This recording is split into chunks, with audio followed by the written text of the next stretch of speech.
Hello friends, എല്ലാവർക്കും എൻ്റെ YouTube ചാനലിലേക്ക് സ്വാഗതം. അപ്പോൾ ഇന്നൊരു ഈവനിങ് വ്ളോഗാണ് കേട്ടോ. അപ്പോൾ ഒരു കല്യാണമൊക്കെ കഴിഞ്ഞ് വന്നൊന്ന് കിടന്നാണ് കേട്ടോ. ഞാൻ ഉറങ്ങിയിട്ടില്ല, മോനെ ഉറക്കിയിട്ട് കേട്ടോ. അപ്പോൾ അത് അവൻ ഉറങ്ങിയ ഗ്യാപ്പിൽ ഇനി അവൻ എണീക്കുമ്പോൾ അവന് ഫുഡ് കൊടുക്കണ്ടേ. അപ്പോൾ അതിനായിട്ട് നമുക്ക് റെസിപ്പി ഉണ്ടാക്കാം കേട്ടോ. ഡെയിലി ഉണ്ടാക്കത്തില്ല, കാരണം അത് ഡെയിലി അവന് ഇഷ്ടമല്ല കേട്ടോ. അപ്പോൾ അതുകൊണ്ട് വല്ലപ്പോഴും ഞാൻ ഉണ്ടാക്കും ഇത്. ഇതിപ്പോൾ ഈ പഴം നന്നായിട്ട് പഴുത്തിട്ടുണ്ട്, വെറുതെ കളയണ്ട. അപ്പോൾ ഇത് വെച്ച് നമുക്ക് ഇന്നത് ഉണ്ടാക്കാം കേട്ടോ. വളരെ സിമ്പിളാണ് കേട്ടോ. രണ്ട് ഇൻഗ്രീഡിയൻസ് മാത്രമേ ഉള്ളൂ. നമുക്ക് ബട്ടറും ഏത്തപ്പഴം കേട്ടോ. അപ്പോൾ നമ്മൾ മിൽമയുടെ ബട്ടറാണ് ഉപയോഗിക്കുന്നത്. അപ്പോൾ നമ്മൾ എന്താ ഉണ്ടാക്കുന്നതെന്ന് കാര്യം മനസ്സിലായി കാണും. നമ്മൾ ബട്ടറിൽ ഏത്തപ്പഴം വാട്ടിയെടുക്കുന്നതാണ് കേട്ടോ.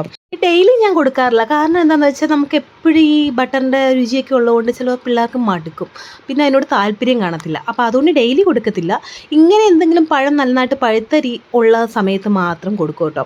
അപ്പോൾ കഴിച്ചോളും. ഡെയിലി കൊടുക്കുമ്പോഴാണ് പിള്ളേർക്ക് എപ്പോഴും മടുപ്പുണ്ടാകുന്നത്. അപ്പോൾ നമുക്ക് ഡെയിലി കൊടുക്കാൻ പാടില്ല.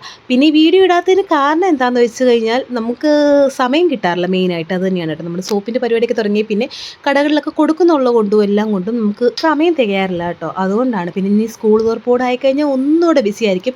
എന്നാലും എനിക്ക് ഡെയിലി വീഡിയോ ഇടണമെന്ന് ഞാൻ ആഗ്രഹിക്കുന്നു കേട്ടോ. ഇനി അങ്ങോട്ട് ഡെയിലി വീഡിയോ കാണും എന്ന് പ്രതീക്ഷിക്കുന്നു. അപ്പം നമ്മുടെ പഴം വാട്ടി ഇതൊക്കെ റെഡി ആയിട്ടുണ്ട് കേട്ടോ. നമ്മൾ ഇതിനതും മൂടി വെക്കാം. ഇനി എണീറ്റ് വരുമ്പോൾ കൊടുത്താൽ പോരെ. അപ്പോൾ അവൻ എണീക്കുന്നതിന് മുമ്പായിട്ട് നമുക്കൊന്ന് സ്കിൻ കെയർ ചെയ്യാം. നമ്മുടെ മിറാക്കിൾ പൗഡറാണ് കേട്ടോ. അതിനകത്ത് നമ്മൾ ഇച്ചിരി റോസ് വാട്ടറോട് ഇട്ടിട്ടാണ് നമ്മൾ ഫേസിൽ അപ്ലൈ ചെയ്യുന്നത് കേട്ടോ. ഈ മിറാക്കിൾ പൗഡർ എന്ന് വെച്ചാൽ ഞാനിട്ട പേര് തന്നെയാണ് കേട്ടോ. നമ്മുടെ സോപ്പിന് നല്ല റിസൾട്ട് കിട്ടിയ ഒരു പൗഡറാണ്. ഈ പൗഡർ ഉപയോഗിച്ച് നമ്മൾ സോപ്പ് ഉണ്ടാക്കിയപ്പോഴാണ് നല്ല റിസൾട്ട് ഉണ്ടായിരുന്നത് കേട്ടോ. അപ്പോൾ പൊടി നമ്മളിപ്പം പാക്കായിട്ട് വെച്ചിട്ടുണ്ട്. അപ്പോൾ അതാണ് നമ്മളിപ്പോൾ യൂസ് ചെയ്യുന്നത് കേട്ടോ. അത് നല്ല മാറ്റമുണ്ട് കേട്ടോ. നമ്മൾ സ്കിന്ന് ടാൻ അടിക്കുമ്പോഴും പിന്നെ കറുത്ത കരിമംഗല്യം പോലുള്ള പിന്നെ ഡാർക്ക്നെസ് ഒക്കെ മാറാൻ നല്ല അടിപൊളിയാണ് കേട്ടോ. അപ്പോൾ അതേ ഞാൻ ഒന്ന് ഉണക്കാൻ വെച്ചാണ് കേട്ടോ. ഇത് കണ്ടോ, ഒരു 20 മിനിറ്റ് കഴിഞ്ഞിട്ടും എൻ്റെ മുഖത്തൊക്കെ ഉണങ്ങിയിട്ടുണ്ട്, പക്ഷേ നെറ്റി മാത്രം ഉണങ്ങിയിട്ടില്ല. അതെന്താണെന്ന് വെച്ചാൽ നെറ്റി നന്നായിട്ട് വേർക്കുന്നുണ്ട് കേട്ടോ. നിങ്ങൾക്ക് ഇങ്ങനെ ആർക്കെങ്കിലും ഉണ്ടെങ്കിൽ ഒന്ന് കമൻറ്റ് ചെയ്യണം കേട്ടോ.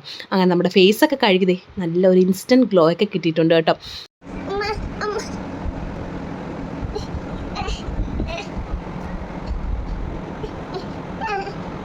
ചെറുക്കന് ഫുഡ് കൊടുക്കുവാണ് കേട്ടോ. അതേ കണ്ടപ്പോൾ ഒരു ചിരിയൊക്കെ ഉണ്ട്, പക്ഷെ മുഴുവനും കഴിച്ചൊന്നുമില്ല. എന്നാൽ കഴിക്കുന്ന അത്രയും കഴിക്കട്ടെ എന്ന് വിചാരിച്ച് ഞാൻ കൊടുത്തു കേട്ടോ. കുറച്ച് വെച്ചിട്ടുണ്ടായിരുന്നു. പൊട്ടി അതെ, പാത്രം കഴിയുന്നതാണ് പ്ലേറ്റ് പൊട്ടി കേട്ടോ. ഇനിയിപ്പോൾ കൊല വിളിയായിരിക്കും കേട്ടോ അവിടെ. അത് കൂടാതെ ഒരു ഗ്ലാസ് കൂടെ പൊട്ടിയായിരുന്നേ. ഇനി എന്നോട് ജന്മത്ത് പാത്രം കഴുകാൻ പറയരുത്. അപ്പോൾ എൻ്റെ കയ്യിൽ നിന്ന് ഇങ്ങനെയൊക്കെ അബദ്ധങ്ങൾ സംഭവിക്കും. പക്ഷെ എന്താണെന്നറിയില്ല, ഒന്നും പറഞ്ഞില്ല കേട്ടോ. ഇനി ബാക്കി പാത്രം കൂടെ ഞാൻ കഴുകത്തില്ലേ എന്ന് വിചാരിച്ചായിരിക്കും ഒന്നും പറഞ്ഞില്ല.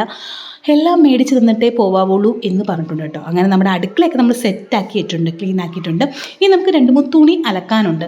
ഇവിടെ വൈകുന്നേരം 6:30 ആയി കേട്ടോ. അപ്പോൾ 6:30ക്കാണോ അലക്കുന്നത് എന്ന് ചോദിച്ചാൽ നല്ല തുണികളാണോ, ഒന്ന് കുത്തിപ്പിഴിഞ്ഞാൽ മാത്രം മതി കേട്ടോ. അങ്ങനെ അതെല്ലാം കഴിഞ്ഞ് പോയി കുളിച്ച് ഒരു ഇഡലിയും കഴിച്ചു രാത്രി സുഖമായിട്ട് കിടന്നുറങ്ങാൻ പോകുന്നു. അപ്പോൾ ഇത്രയുള്ള